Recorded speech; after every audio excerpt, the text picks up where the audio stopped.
नमस्कार दोस्तों, the creators की ऑनलाइन क्लासेस में आप लोगों का हार्दिक स्वागत है। मैं विक्की चौधरी। देखिए, आज हम हिंदी का एक नया पार्ट लेकर आए हैं। उस पार्ट का नाम है क्या? वाक्य। देखिए, वाक्य एक छोटा सा टॉपिक नहीं है। वाक्य बहुत, अगर जो आप पढ़ना चाहेंगे, अगर पढ़ते रहे तो इस वाक्य को पढ़ने में लगभग 7 से 8 क्लासेस बन सकती हैं। लेकिन क्या है कि वाक्य को पढ़ने के लिए देखो थोड़ा सा, यानी कि कह सकते हैं जितनी क्रीम है वही लेकर आया हूं आप लोगों के सामने। यानी कि इसमें से छूटेगा भी कुछ नहीं, और यानी कि क्या आपका बहुत कम, यानी कि कह सकते हैं देखो इसमें कम से कम की बात है 2 क्लास तो आपकी बनेंगी। यानी कि अगर जो हम पूरे डिटेल में पढ़ना चाहेंगे तो 2 क्लास बनेंगी। और मैं एक बात और आप लोगों से बताना चाहता हूं और करना भी चाहता हूं कि आप लोगों में से कुछ लोग ऐसे कह रहे हैं कि बोले सर वीडियो बहुत लंबी होती है। मेरे भाई, वीडियो लंबी इसलिए होती है कि बोले भाई कोई ट्रिक का प्रयोग नहीं किया जा रहा। जो बेसिक है और जो वास्तविकता है कि हाँ भाई चैप्टर की गहराई तक पहुंचना, यानी कि उसमें बिल्कुल डूबना, यानी कह सकते हैं कि तो बहुत समय तक याद रखने के लिए भाई तभी क्या इतने डिटेल में पढ़ा रहे हैं, ठीक है। वरना पढ़ाने को क्या है, बोले वाक्य है, वाक्य 3 प्रकार से करके और खत्म कर देंगे, ठीक है। बोले कैसा हो गया, बोले साधारण हो गया, मिश्र हो गया, और कौन सा हो गया, संयुक्त हो गया।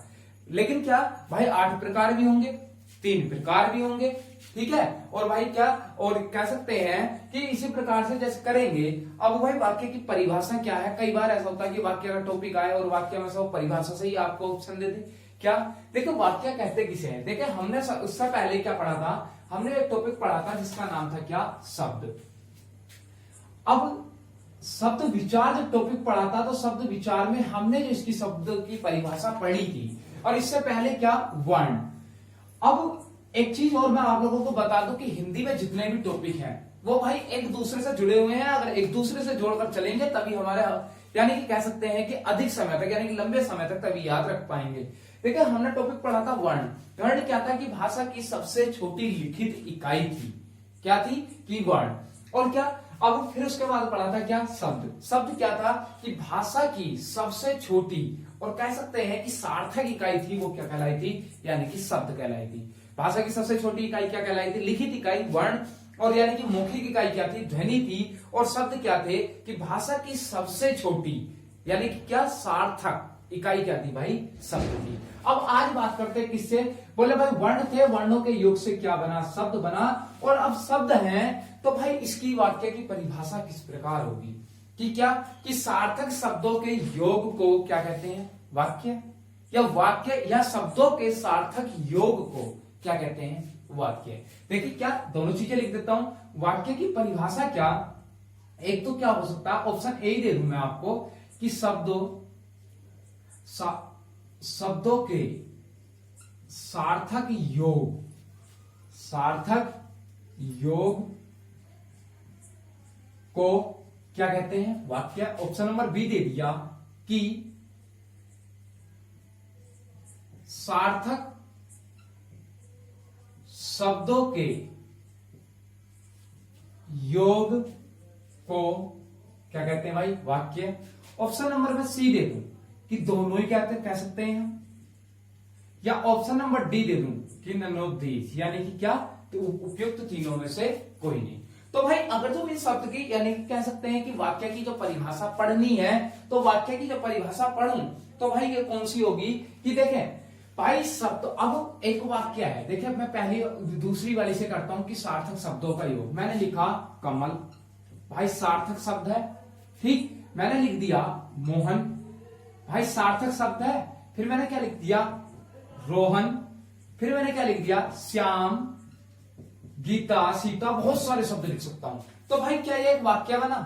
नहीं बना, ठीक। तो यानी कि क्या कह सकते हैं, अब ऊपर वाला है, अब ऊपर वाले वाक्य को कह दूं कि कमल खाना खाता है, कमल खाना खाता है। तो भाई कमल भी शब्द है, खाना भी शब्द है, खाता भी शब्द है, और है भी क्या है भाई, ये भी क्या है, शब्द है। तो भाई अब परिभाषा हम क्या कहेंगे, तो कौन सी वाली सही होगी कि शब्दों के सार्थक योग। शब्दों का सार्थक योग तो ये आया भाई। और क्या सार्थक शब्दों का योग क्या आया भाई, ये आया। तो भाई परिभाषा कौन से निकलेगी, तो भाई परिभाषा कौन से वाक्य से, जो नीचे वाला वाक्य है, यानी कि क्या कि शब्दों का सार्थक योग को ही क्या कहते हैं हम, वाक्य। भाई सब बहुत कंफ्यूजन है, प्रश्न 2 बार आया है, इसीलिए मैंने आप लोगों को इतने डिटेल में बताया है कि क्या अगर उसने पूछा कि सार्थक शब्दों का योग, तो भाई क्या वाक्य की परिभाषा याद रखना कि क्या है भाई, कि शब्दों के सार्थक योग को क्या कहते हैं हम, वाक्य कहते हैं। अब इस पे बात कर लें, आगे करें। देखें भाई परिभाषा तो हमें याद हो गई, इससे एक पहलू और आता है कि देखें एक और आता है कि भाव या भावार्थ के आधार पर भाषा की सबसे छोटी इकाई क्या है, भाव या भावार्थ। अब भाई भाव क्या होता है कि व्यक्ति के मन का, अब व्यक्ति के मन का भाव है। अब मान लिया उसे क्या बोले, क्या मान लें जैसे खाना है, ठीक है, उसे भूख लग रही है। अब भूख लग रही है तो वो अपने भूख है, तो भूख क्या है, एक शब्द है, ठीक है, लेकिन उसे जो वाक्य में प्रयोग करेगा, यानी कि अपने भाव में जब प्रयोग करेगा, तो भाव में भाई कह सकता है कि मुझे बहुत तेज भूख लग रही है। तो यानी कि कह सकते हैं कि भाव हो, व्यक्ति के मन का भाव हो या भाव का अर्थ हो, के आधार पर जो भाषा की सबसे छोटी इकाई होती है, वो भी क्या होती है भाई, वाक्य ही होती है। यानी कि भाव या भावार्थ के आधार पर भाषा की सबसे छोटी इकाई क्या, वाक्य। और भाषा व व्याकरण, भाषा व व्याकरण की सबसे बड़ी इकाई, भाषा व व्याकरण। देखिए वाक्य क्या है कि भाषा व व्याकरण, व्याकरण की सबसे बड़ी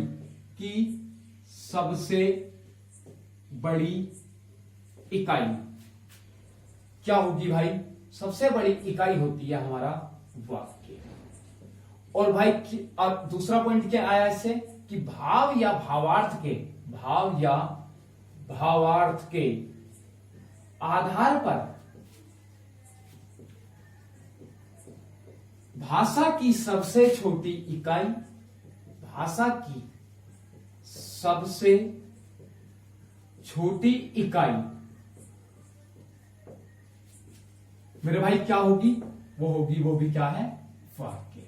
भाई ये दोनों पॉइंट याद रखना, ये भी क्वेश्चन रिपीट हुए हैं। और खास तौर पे जो सी टेट वाले व्यक्ति हैं, या कह सकते हैं जो सुपर टेट या सी टेट और यूपी टेट इनकी तैयारी कर रहे हैं, वो तो भाई बहुत ही ध्यान से, और जो यूपी लेखपाल कर रहे हैं वो भी भाई बिल्कुल बहुत ध्यान से समझे इस चीज को कि भाषा व व्याकरण की सबसे छोटी इकाई जो होती है वो क्या होगी, वाक्य है। और भाव या भावार्थ के आधार पर भाषा की सबसे छोटी इकाई क्या होगी, वाक्य है। इन तीनों में अंतर है, तीनों को याद रखना कि भाषा की सबसे छोटी मौखिक इकाई जो होती है वो क्या होती है, यानी कि भाई ध्वनि। या भाषा की सबसे छोटी लिखित इकाई क्या होती है, वो होती है भाई क्या, वर्ण। और भाषा की सबसे छोटी सार्थक इकाई जो होती है वो क्या होती है, शब्द। और भाव या भावार्थ के आधार पर भाषा की सबसे छोटी इकाई जो होती है वो क्या होती है, वाक्य है। और भाषा व व्याकरण के उनकी सबसे बड़ी इकाई जो होती है वो क्या होती है मेरे भाई, वाक्य है। ठीक, इतनी बात हो गई। अब इसके बाद हम बात करें किसकी, कि देखें इन्हें कितने प्रकार से हमने बांटा है। देखें एक तो आता है प्रयोग या संरचना, प्रयोग या संरचना के आधार पर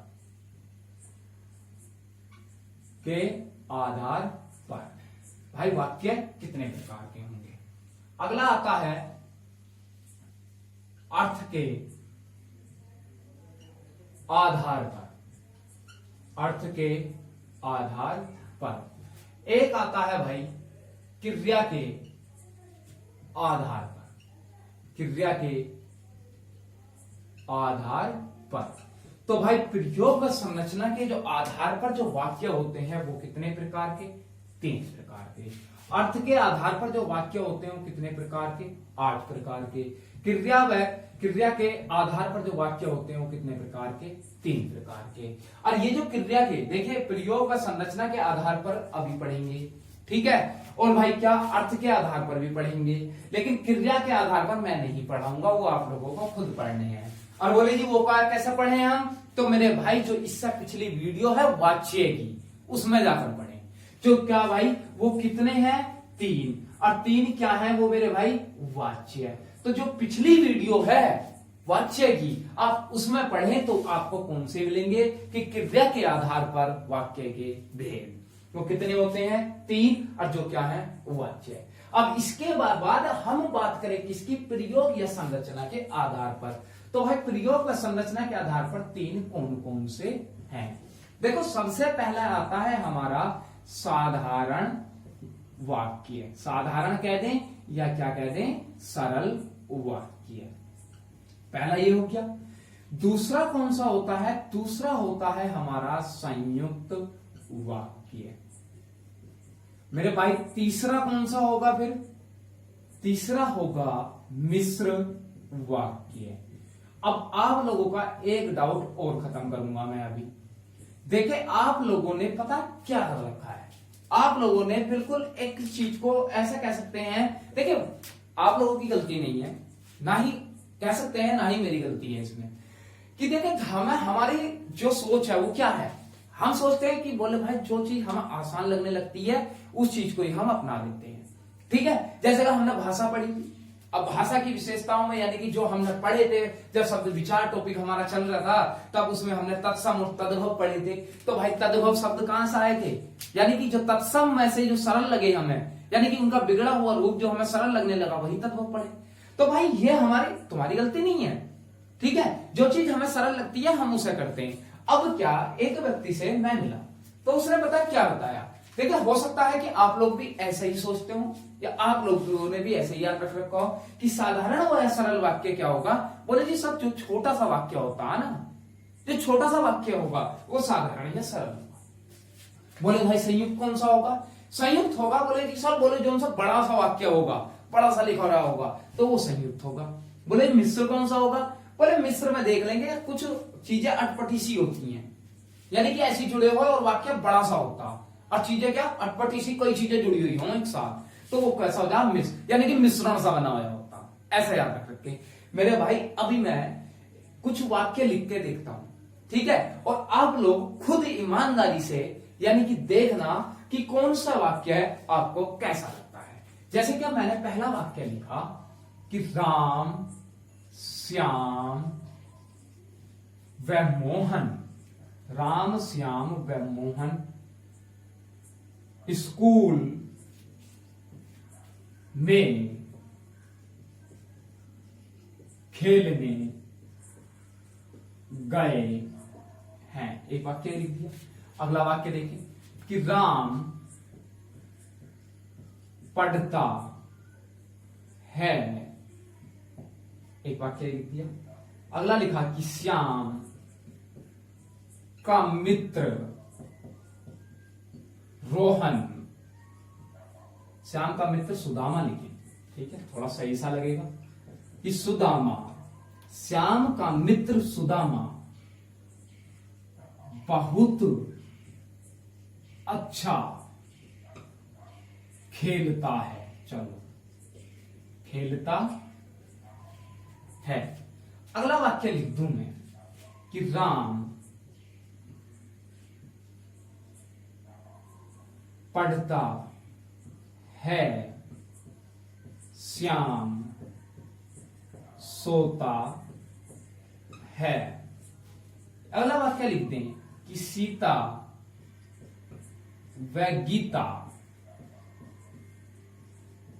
पढ़ व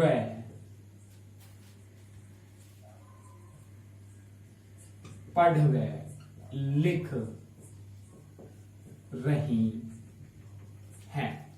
ठीक है, ये वाक्य थोड़ा सा ठीक सा नहीं, श्याम व गीता लिख रही, इतना ही जाने दें, ठीक है। अगला लिखिए, देखिए जैसे मैंने कह दिया कि सीता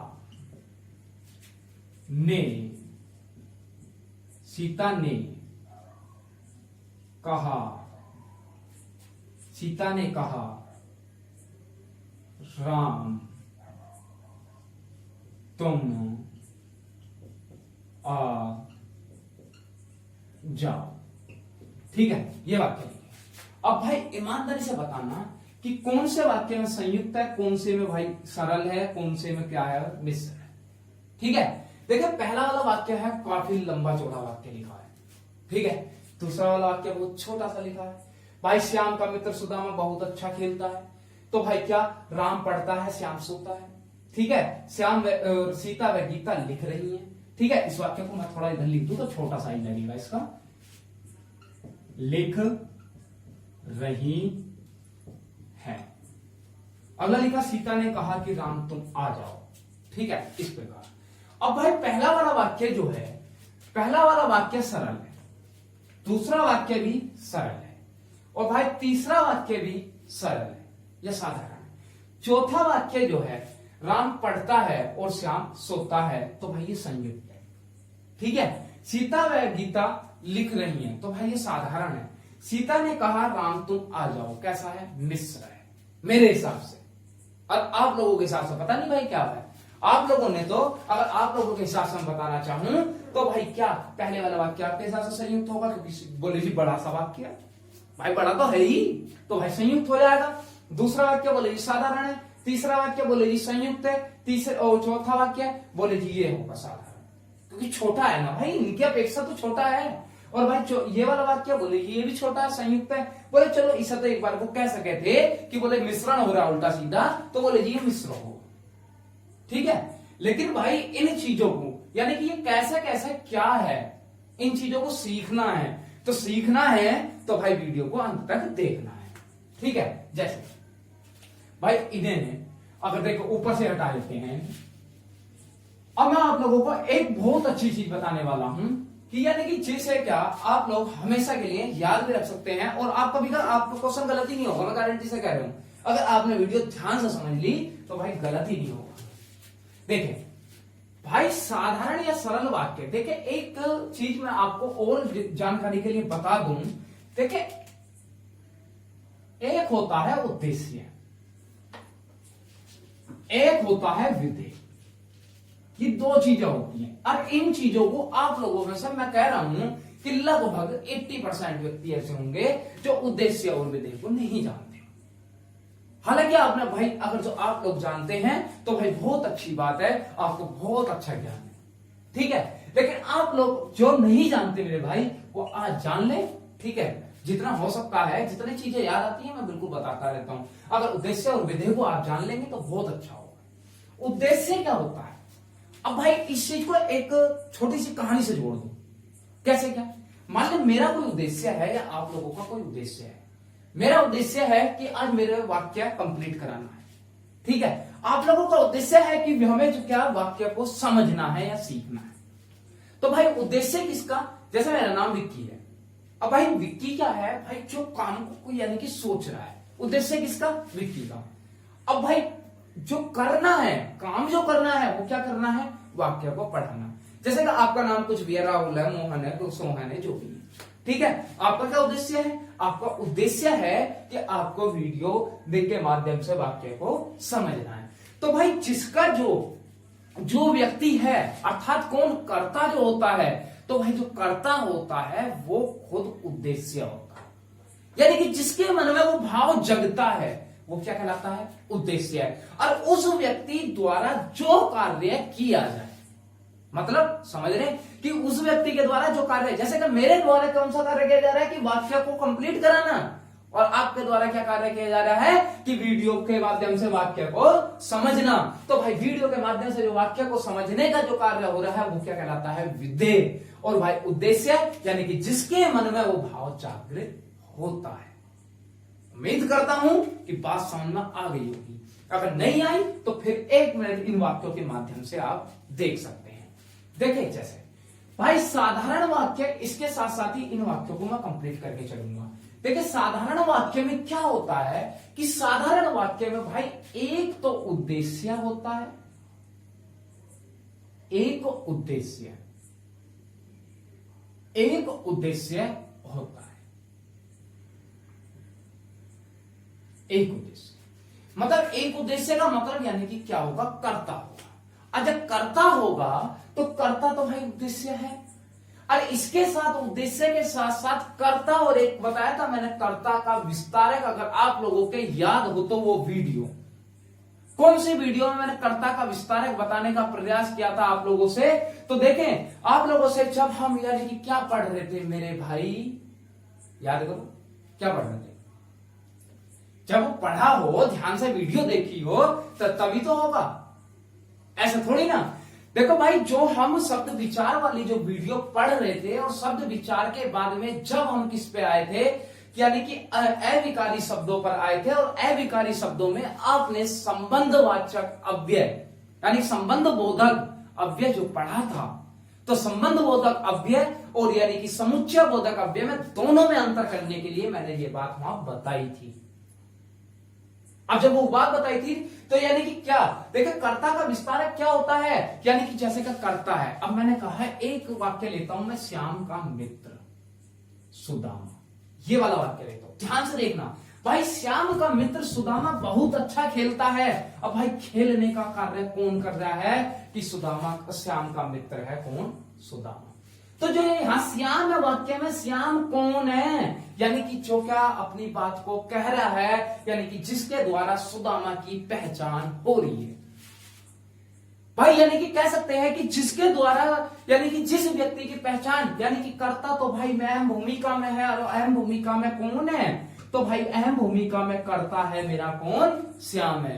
अब भाई श्याम के द्वारा, अब किसी ने कहा है कि सुदामा बहुत अच्छा खेलता है, कोई व्यक्ति सुदामा को ना जानता हो, एक व्यक्ति था कि भाई सुदामा को मैं नहीं जानता, या जैसा कह दें कि क्या आप लोग हैं, आप लोग घर में भी होते होंगे, या एक घर में जैसे कि किसी गांव में गए, ठीक है, या मान लिया आप अपने मामा के यहाँ गए, तो मामा के यहाँ गए तो जाने के बाद में तो आपको कहते हैं कि बोले क्या, बोले जैसे कि आपका नाम A to Z कुछ भी है, मान लिया मैंने राम है, आपका नाम राम है, बोले ये कौन है, बोले राम है, बोले जी राम कौन, तो जो आपकी माता जी का नाम होता है, एकमात्र मामा के यहाँ, यानी कि जो आपके नाना होते हैं, उस गांव में ही एक काम होता है जहां क्या आपकी पहचान आपकी मम्मी के नाम से होती है।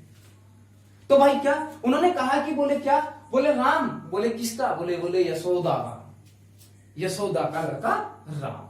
तो ऐसे ही क्या भाई, जिसके द्वारा जिसकी पहचान होती है, तो भाई जिसके द्वारा होती है वो तो भाई कर्ता कहलाता है, और जिसकी पहचान होती है तो वो कहलाता है कर्ता का विस्तारक, यानी कि कर्ता के बारे में पूर्णतः जानकारी देने वाला। यानी कि कर्ता ने किसके बारे में पूरी जानकारी, बोले भाई श्याम का मित्र कौन, सुदामा।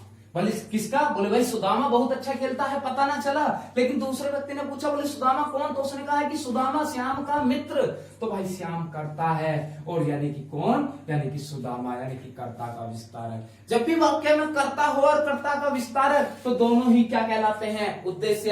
यानी कि कहने का मतलब, एक बात में मैं एक छोटी सी बात में कह दूं कि कर्ता से संबंधित जितने भी शब्द होंगे वो सभी के सभी क्या कहलाते हैं मेरे भाई, उद्देश्य। और उनके द्वारा जो किया गया कार्य है वो क्या कहलाता है मेरे भाई, वो कहलाता है विधेय। तो भाई इसमें क्या होता है, उद्देश्य, एक उद्देश्य है, तो भाई श्याम है, श्याम क्या है, कर्ता, और का मित्र, कर्ता का विस्तारक, और भाई बहुत अच्छा खेलता है, क्या कहलाया, विधेय। यानी कि एक उद्देश्य होता है और एक ही क्या होता है मेरे भाई, विधेय। और जहां एक उद्देश्य होगा और एक विधेय होगा तो समझ लेना वाक्य कैसा होगा, वहां वाक्य साधारण या सरल वाक्य होगा। बात समझ में आ गई, क्लियर हो गई होगी। अब इसके माध्यम से आप 1000 वाक्य कर देंगे, अगर किसी में भी थोड़ी सी भी दिक्कत आ जाए तो मुझे बता देंगे, ठीक। अब देखिए जैसे कि राम है, राम कौन है भाई, कर्ता, और पढ़ता है, एक उद्देश्य और एक क्या हो गया, विधेय हो गया, वाक्य कैसा हो गया, सरल। अगला, राम, श्याम व मोहन स्कूल में खेलने गए हैं। अब जब क्या हो, बोले जी कर्ता तो कई सारे आएंगे मेरे भाई, कर्ता चाहे 1000 आ जाए, 1,00,000 आ जाए, चाहे वाक्य 1 किलोमीटर लंबा हो या 10 मीटर लंबा हो, उस बात से फर्क नहीं पड़ता। वाक्य में जो कर्ता आए हैं या वाक्य का जो अर्थ है वो क्या कहना चाहता है, तो भाई उस चीज को, भाई राम आ जाए, श्याम आ जाए, मोहन, गीता, सीता, बहुत सारे आ सकते हैं, चाहे 1000 कर्ता आ जाए, और उनका सबका कार्य क्या हो, एक ही हो, यानी कि क्या विधेय जो है वो एक ही हो, तो वहां भी भाई हमेशा वाक्य कैसा होता है, वहां भी वाक्य हमेशा क्या, सरल या साधारण ही होता है। आप कॉपी पेन लेकर बैठा करें और हाथ यानी कि साथ के साथ उन चीजों को लिखे जो चीज मैं बोल रहा हूं। मेरे भाई मैं हर चीज बोर्ड पे नहीं लिख सकता, बहुत लंबी वीडियो हो जाएगी। अगर मैं बोर्ड पे लिखने में रहूंगा तो जितनी बातें मैं आप लोगों को बता पा रहा हूं उतनी बातें नहीं बता सकता, ठीक है। और अब क्या भाई, जब एक उद्देश्य हो गया और एक विधेय हो गया तो वाक्य कैसा हो गया, साधारण या सरल हो गया। अब इसके बाद बात करूं कि क्या देखें, अब इसके बाद भाई जो संयुक्त है और मिश्र है, आप लोगों के लिए एक काम देता हूं कि जितने भी साधारण वाक्य के यानी कि जितने भी उदाहरण आप लोगों को मिले वो सारे के सारे उदाहरण करना, ठीक है। और कल संयुक्त और मिश्र में बताता हूं कि क्या होता है क्या नहीं होता है। देखिए मिश्र में एक प्रधान वाक्य आएगा और एक क्या आएगा, आश्रित आएगा। एक प्रधान आएगा और एक आश्रित आएगा। और आश्रित क्या होता है, प्रधान क्या होता है, तो जानने के लिए भाई अगली वीडियो में मिलेंगे, ठीक है। और तब तक के लिए आप लोगों का बहुत बहुत धन्यवाद। और वीडियो को अधिक से अधिक शेयर करें और यानी कि क्या, और चैनल को सब्सक्राइब करें भाई, अधिक से अधिक संख्या में जुड़े करें, बहुत अच्छा लगता है। और जितना पढ़ाया है भाई इसमें मैं 100% कह सकता हूं कि आप लोगों के लिए बहुत ही उपयोगी है, ठीक है। मिलते हैं भाई, धन्यवाद।